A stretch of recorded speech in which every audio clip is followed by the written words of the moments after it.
Hello everybody and welcome back to the channel for today's video. I wanted to talk to you today about the narcissist and how they don't love you, but they treat you like an object. So let's jump in.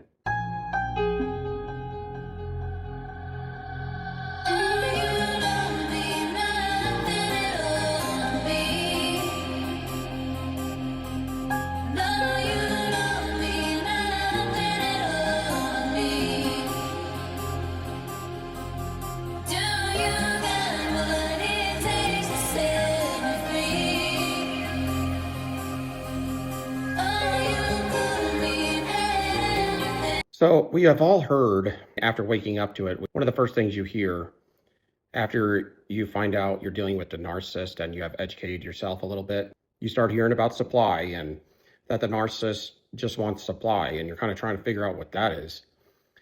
And narcissist supply is anything that fuels them, anything that makes their life or their image, whatever they have deemed is part of their image, whatever builds it up. So they have a fake image.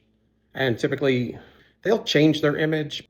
They may have many images, but they're going to stick with probably 2 to 3 images that they're going to go for. Their image is based around the supply that they are garnering. But they do have an overall perfected image. Everybody would have a choice image of what they would want or how they would want to be seen or viewed by others. And for the narcissist, they do as well, but they may have several different images based on their supply sources. So if they're with, let's say, supply number 1, then while they're with them during that cycle, they're going to have an image that is close to them. It's going to be a lot like them because they're going to be mirroring them back to them, getting, again, if these are all, say, old sources of supply, they're going to get reacclimated back into that old source of supply number 1's image and their wavelength. It may have changed a little, they may have elevated a little, the supply source may have elevated a little, the supply source may have decreased because the narcissist beat them down during last cycle. But the narcissist pretty much knows what that image is going to entail when they come back. So it doesn't take a whole lot of work for them to come back to an old source. They can get comfortable very quickly with an old source. The problem with the old source, if they do have boundaries, depending on how much they allow and how much of a toxic enabler they are, the old sources of supply may have no boundaries with them because they have realized to keep this individual, it's going to take no boundaries. Because if I start having boundaries with them, it'll start causing a rift. And when it causes a rift, it'll cause them to just leave and go to another form of supply. Because they're not going to do anything they don't want to do unless they absolutely had to. And the only thing that would cause them to do that is if they had something great to get at the end of a cycle. Could be a large item. It could be money. It's usually money related. It could be that they like an individual because of their looks and their clout. And when they steal fuel and energy off of you, they are also stealing your gifts, your fruits and your gifts and talents. They will try to take the energy from your chakra. You have chakras. You have like a heart chakra. You have a throat chakra. You have a solar plexus. And there's different places in your body, which in my humble opinion, I don't know enough about it, but I would have to say I've had to, hear about a little bit of it because of what I had dealt with and it was being done to me.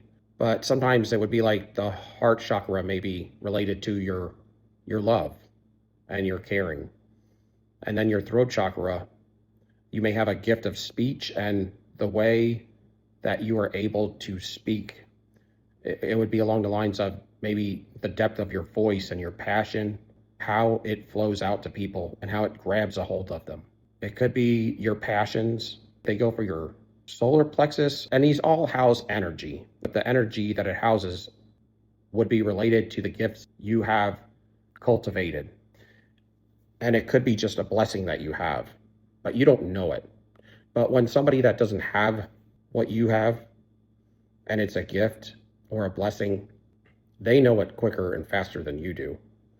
And some of these narcissists will go into your, what they call Akashic record, which is kind of to find out a little bit more about your life. And I used to think that they just look up where you work and how much money you make when they first go out with you. So they have an idea of what they can garnish from you, what they can take from you while they're in the relationship. What kind of bag of money or what can they get from the relationship? Because that's what narcissists do. They're always focused on you may meet them and then set up a date. But between meeting them and going on an outing with them, they're going to ask the people that know you things about you so they can get in, and also so they can garner information about what you have and what you like, so they can fake those things. Because if you were going to go on a date with someone from regular humanity, and let's say you liked racing or NASCAR or something, and that person, because they're genuine, they're not going to know that you like that. So if the topic comes up, they may say, oh, I hate NASCAR. And that may offend that individual, depending on how shallow they are or how passionate about hating it the other person is. Because sometimes people, they have an image towards a sport or something, and they're very shallow with the acceptance of it. With humanity, we want to be genuine, so we want to know these things. We don't have to know them ahead of time, and we'll find them out when we hear them, and we'll make our decision then. But somebody who's trying to siphon from you, take from you, they're going to do these types of things, look into your background, because they want to know if you can get aggressive.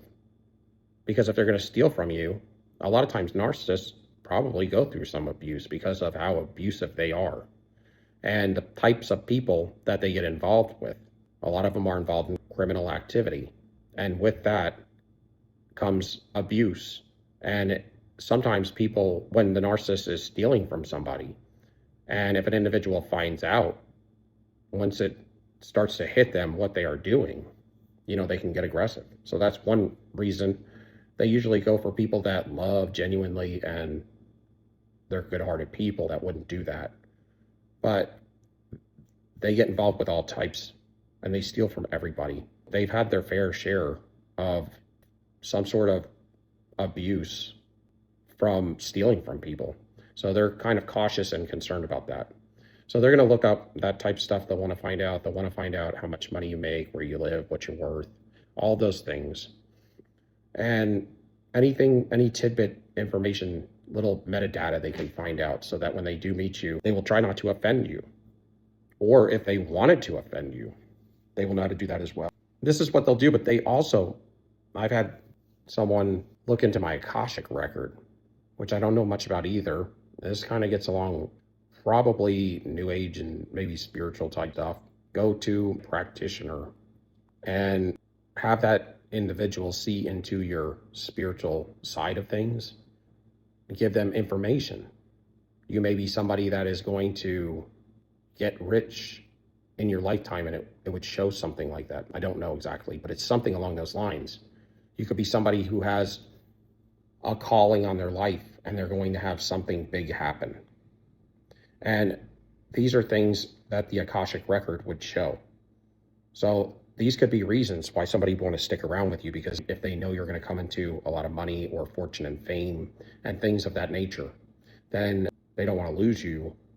And these are times when they may get life insurance policies out behind your back and do all kinds of stuff in the 3D, because they live a life of thievery.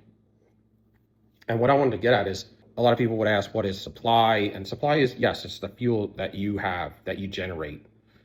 The empath, the super empath and awoke, people like that, they have the ability to give, and to not think of themselves, because they were taught, generally speaking, if they're black sheep, they were taught not to love themselves the correct way, not to have boundaries the correct way, always give and people please, to walk in an inferiority complex towards others, and to be emotionally imbalanced.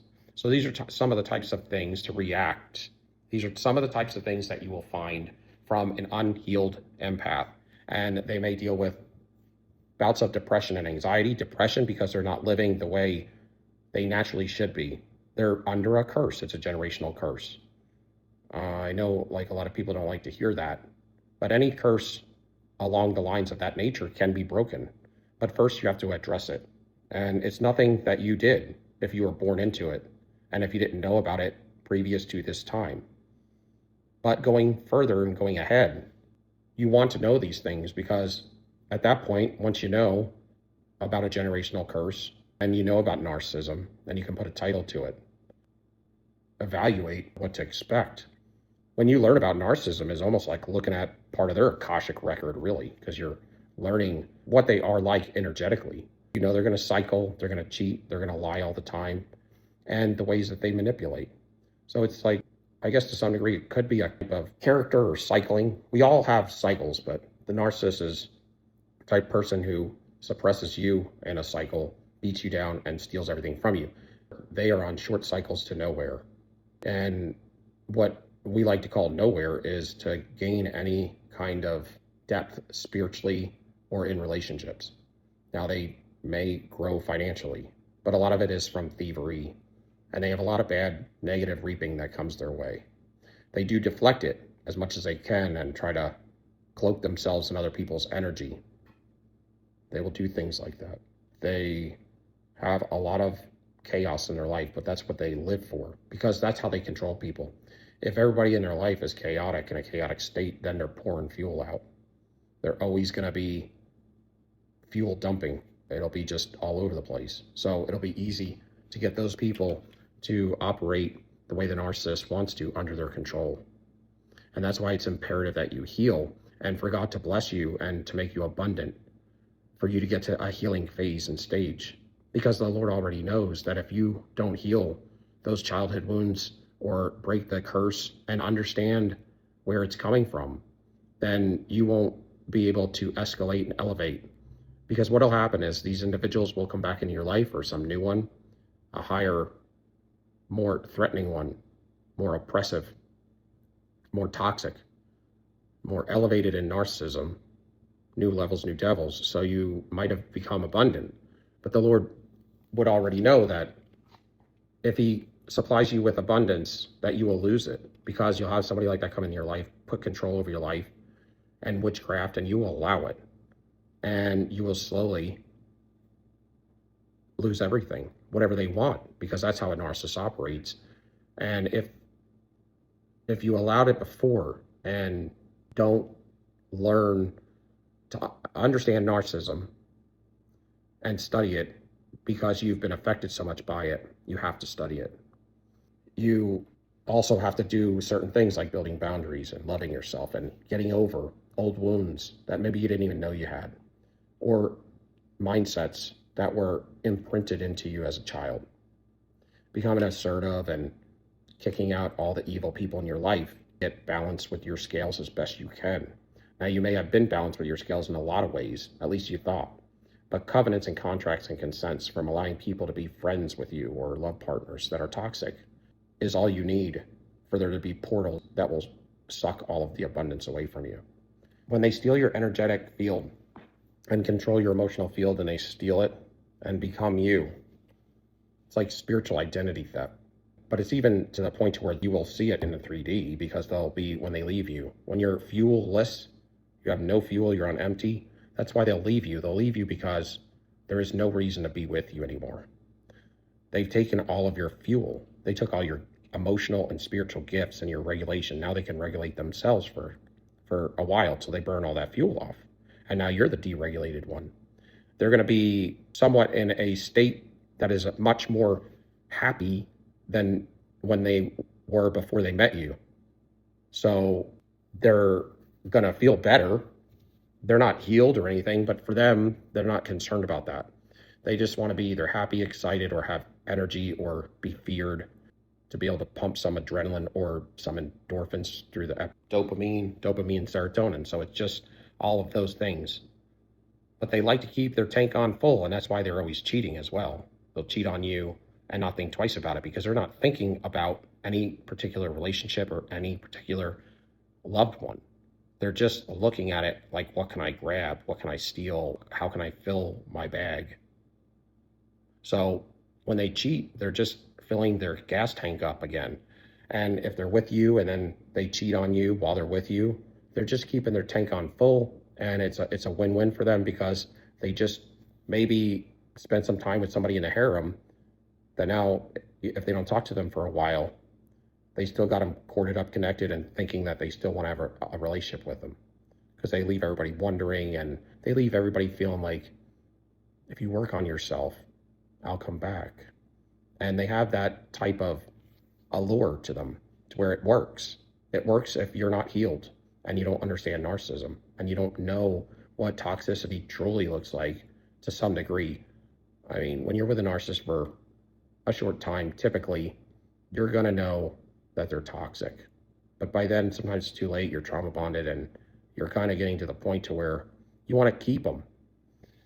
You know, you think either they're going to change, or you could be into liking them for their looks or something like that, or all the BS they tell you if you're believing it.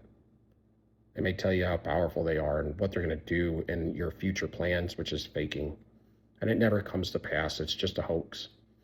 And you know, beauty's only skin deep. And when you see the narcissist act crazy, well, the beauty leaves right away, and they look like the devil. And at some point, after you wake up to narcissism, you start to see them in that devil face all the time. It's almost like they're not even appealing to you anymore. And they come with such a bag of tricks and such stress and anxiety and depression and all these things that I want to stay the heck away from them by all means, because they bring negative reaping with them, and then they cause a big smear campaign at the end of every cycle and try to destroy you on every foundation of your life. So it's just something that it's just not worth it. Especially the older you get, you're to a point to where you can lose everything being with a narcissist. They're just very toxic, and they actually try to destroy you down to the ground because they can control you better. I mean, if you don't have anywhere to live or any money to make because they've screwed all that up, no car drive or whatever, well, then they can use their witchcraft allure and their charisma to get you to do whatever they want if they break you down far enough and get you convinced that you are inferior. And it will take your life will go in a downturn, take you backwards. Your vibration will be just like theirs. So these are things that they will do. But I guess what I was thinking today is they're kind of like, you know, those people that, like rich people that would buy maybe mom and pop type businesses. And they will do things like sell everything off and break the business and sell it in different directions and to different people, and sell it off by piece selling it and make a bunch of money, put the business, put everybody out of work and close it down. But they don't care because they're filthy rich, and they know they can take and look at what it's worth on a commodity level. And if they can come in for a discount, then they're willing to come in there and slowly but surely dismantle a company and sell off the patents and all of the pieces of equipment, put the people out of work, and move on to the next one. There's people that do that, because I had a family member tell me about somebody that we knew that was doing that, and the family member had mentioned to me that, isn't it a great idea, isn't it? Because they were friends with them. And I said, no, it's not a great idea. And a lot of times they would maybe leave this company later and leave them with like a huge debt and leave the company open, but it would hinder them from any growth because they have this huge debt to look forward to that they have to pay, and it's on their backs. But that's kind of how the narcissist is. They kind of, when they come into your life, they get to know you, and they're always constantly looking all around to see what you own and what they can basically pervert or manipulate so they can walk away with it. And that's how it is with your energy. I was thinking about it the other day, but it's like I was thinking about it today. What would the narcissist, what did they want with me? They wanted my gifts from my chakras. They wanted anything financially. They might like you for intercourse, and then they might like you for who you are, your clout, or the people that you know, or to be associated with you because it raises them up because you have clout. You have built clout with time, your character, your good character, and your nature. And they steal all of, if you are heavy in the 9 fruits of the Spirit, love, joy, peace, goodness, kindness, all those things that they don't have. And they're they're on a high level, a high energetic level, then they're going to want those. So they strip you of all of your fruits, maybe your gifts from your chakras, and they'll have intercourse with you that supplies a need for fuel and energy and a way to siphon. They may like you if you are good looking, so they'll want you for that. Maybe you drive a nice car, you have a nice house, and that would all go with your clout. And they're going to find ways where they can thieve from you, not just your energy, not just your chakras or intercourse, or use you for that, but also your love and emotions and support, your guidance, your clout and the relationships and people that you know. Just being associated with you raises them up. And if somebody's flashy with cars and homes and jewelry and stuff like that, or they have a good personality, a lot of them are kind of along the lines of somewhat of a antisocial type, or their avoidance because they like to blend in. A lot of those vulnerable narcissists, they like to look sweet and stuff, and they don't have a whole lot conversationally to say. They're very awkward. But if they have somebody that's real good with people, then it makes it comfortable for them to come out and be comfortable. But it's only going to be used to manipulate, to use them. You don't want a narcissist to feel comfortable around you, because that means that you're a toxic enabler. And they will find things financially, and they will strip you of all of it if you let them. Your finances, your clout. They'll take all of your fruits, your chakras and gifts. They'll leave you drained and depressed and anxious with no money or nothing, living in a ditch, and they will walk away. When there's nothing left for you to give, or you refuse to give anymore, right? At a certain point, they're going to leave. They're not going to work on themselves with you. If they've taken everything and you've handed a lot of your gifts and fruits to them, they're going to leave when you quit or you run out, one or the other. And that's just how a narcissist is. They're just like that rich person that buys a mom and pop shop that's kind of maybe desperate for help, or they'll buy into the company for 50% or something, and they'll manipulate it to where they can walk away with a bag, and they'll sell their shares back to the company workers and leave knowing that the whole company is going to collapse. And they made a lot of money, and they don't care about all the families that are going to lose their jobs or lost their jobs because of their greed. And that's exactly how a narcissist is. They don't love. They just come to strip you of any goods that you have, and as much as you will allow, before you say no. And they will leave when you start to buck back with them, when you start to go against them, when you start to correct them, when you start to try to build boundaries with them. Why? Because you're loving yourself. Well, you've had enough. I wouldn't say you're necessarily loving yourself. You've had enough to where if you have common sense, you're not going to take any more, because it'll leave you out of house and home. And so these are some of the things that becomes very destructive. But what the narcissist does is they go on to the next one, and they let you recover a little bit, and they don't talk to you. They go silent treatment on you as a form of punishment, but sometimes it's just they don't know if you want to retaliate. They don't know how you feel. They know they used you. But they give you a few months, 3 to 4 months, and if you're trauma bonded, you're going to call them, typically, because you're ruminating. Almost, asking them to come back. Some people beg.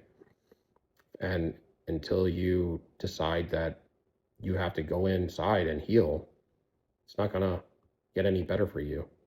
And the more times they come back, the more they will hollow you out of your equity in anything.